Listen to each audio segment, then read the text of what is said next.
مین score جو ہے اس کے متعلق ہم بات کرنے جا رہے ہیں کہ کسی اسیسمنٹ میں کسی بھی رزلٹ میں مین اسکور جو ہوتا ہے وہ کیا ہوتا ہے. دیکھیے مین اسکور کسی بھی رزلٹ کا جو ایوریج کے نام سے آپ فیملیئر ہوں گے اس کو ہم اسیسمنٹ میں یا ریسرچ میں مین اسکور بولتے ہیں. جو ایوریج رزلٹ ہوتا ہے کسی بھی اسکور کا کسی بھی ڈیٹے کا جو ایک ایوریج ویلیو ہوتی ہے that is known as a mean score of that data.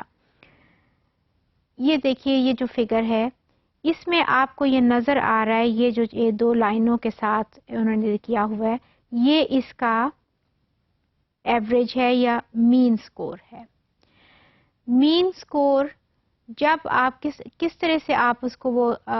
مطلب کرتے ہیں کہ جب آپ کی ایوریج آپ کیلکولیٹ کرتے ہیں کسی بھی اس کی رزلٹ کی کسی ٹوٹل کی کسی اسکور کی وہ آپ کا مین اسکور ہوتا ہے. جیسے کہ اس میں بھی نظر آ رہا ہے کہ یہ سارا اس طرف جو ہے یہ ڈیٹا ہے ویئر ایز یہ والا جو ایک بیچ میں انہوں نے بنائی ہے یہ اس کا مین یا ایوریج انہوں نے کیلکولیٹ کر کے یہ والا آیا ہے.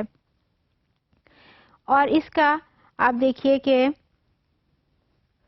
اس کی انٹرپریٹیشن ہم اس طرح کریں گے کہ جو آپ ڈسٹریبیوٹ کریں اگر اپنے اسکور کو ایکولی ڈسٹریبیوٹ کر دیں تو ایک انڈیویجول پھر جو اسکور ہے وہ کیا بنے گا وہ آپ کا ایوریج ہوگا. یا آپ اس کو ایسے بھی کہہ سکتے ہیں کہ جب آپ نے اس کے ایکول شیئرز کر لیے پورے اپنے جو بھی آپ کے پاس ٹوٹل تھا تو ایوریج پھر جو ہے وہ کیا بنے گا ایک شیئر کیا بنے گا. ٹو سم ایکسٹینٹ یہ آپ کی پروبیبل ویلیو بھی ہوتی ہے پروبیبلٹی بھی. فار انسٹنس آپ کے جو ہیں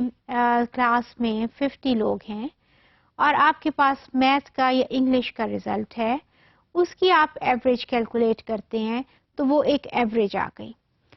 ایک اسکور آ گیا آپ کے پاس. اب آپ نے اس کا کیا ہے کہ جی اس کی کہ جب آپ ایکول ڈسٹریبیوشن سارے نمبروں کی کر دیں ہر بچے کو ایکول آ جائیں تو پھر یہ والے ایکول آئیں گے. اب پروبیبل اس کو میں نے کیوں کہا ہے اس لیے کہا ہے کہ وہ اس میں آپ کے ٹاپرز بھی ہیں آپ کے اے گریڈرز بھی ہیں آپ کے سی اور ڈی گریڈرز بھی بیٹھے ہوئے ہیں. جب آپ ایوریج اس کی نکالیں گے تو پھر آپ کو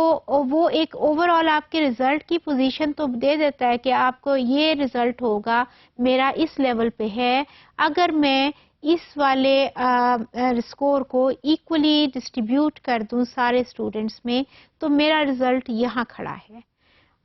یہ اچھا ہے اس لیول کا ہے یہ ڈاؤن ہے تو اس لیول پہ میرے سارے اسٹوڈنٹس ہوں گے. لیکن پروبیبل اس لیے ہے کہ فار انسٹنس آپ کا ایوریج آ رہا ہے 50 تو اس میں آپ کا 80 والا بھی بیٹھا ہوا ہے تو پروبیبلٹی اس کے لیے بھی آ گئی نا. اس میں آپ کا 30 والا بھی بیٹھا ہوا ہے اس کے لیے بھی پروبیبلٹی آ گئی. وہ اس کا ایکچوئل رزلٹ نہیں ہے 50% اس کا یا 50 جو تھا وہ اس کا ایکچوئل رزلٹ نہیں تھا نہ تو 80 والے کا نہ تو 30 والے کا. پروبیبل ہے کہ اگر آپ سارے ڈیٹے کو اس میں سارے اسکورز کو ایکولی ڈسٹریبیوٹ کر دیں تو یہ 50 پہ چلا جائے گا. تو اس سے آپ کو اپنے رزلٹ کا تو پتہ چل جاتا ہے نا کہ اگر میرے سارے اسٹوڈنٹس ایکول لیں تو یہ 50 پھر ان کا ہوگا. تو پروبیبل اس لیے اس کو کہتے ہیں کہ وہ پاسبل نہیں ہوتا کہ سارے اسٹوڈنٹس ایک ہی فگر پہ ہوں لیکن وہ آپ کو رزلٹ کی ایک وہ پوزیشن بتا دیتا ہے ایوریج آپ کو بتا دیتا ہے اس کو ہم مین اسکور کہتے ہیں کہ اگر سارے اسکورز کو ہم ڈسٹریبیوٹ کر دیں ایکول شیئرز میں تو ایک شیئر پھر جو ہوگا وہ ایوریج یا مین اسکور ہوتا ہے.